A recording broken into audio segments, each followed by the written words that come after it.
Well, this is a historic day because the voice of the poor in the developing countries has been heard with respect.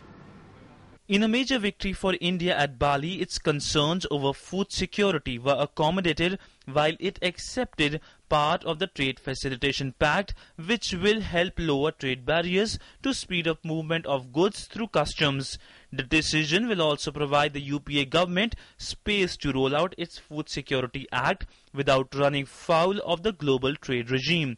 India and other developing countries have been given a 4-year window until the 11th Ministerial as an interim solution or peace clause, during which a permanent mechanism will have to be finalized for public stockholding for food security. India's concerns will have to be addressed in the permanent mechanism.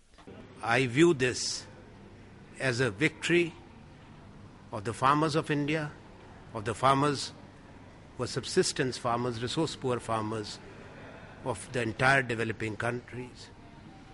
And there has also been a coalition of developing countries that India was able to put together along with its partners, which withstood all pressures, demonstrated solidarity, and achieved this. India will next year fully implement the Food Security Act to give subsidized food to 800 million people, which would have contravened the WTO rules that limit farm subsidies to 10% of production. The program relies on large-scale stockpiling and procurement at minimum prices.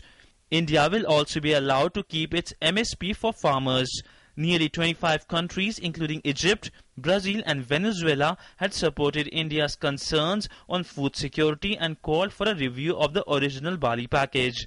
The Bali package will now be endorsed by the Union Cabinet and placed before the Parliament. India has also agreed to Trade Facilitation Agreement. The Trade Facilitation Agreement will, however, require changes in the Indian laws, especially the Customs Act, a quicker transition to electronic payments across ports, and a special set of rules to speed up courier flows at the airports. Business Desk, TD News.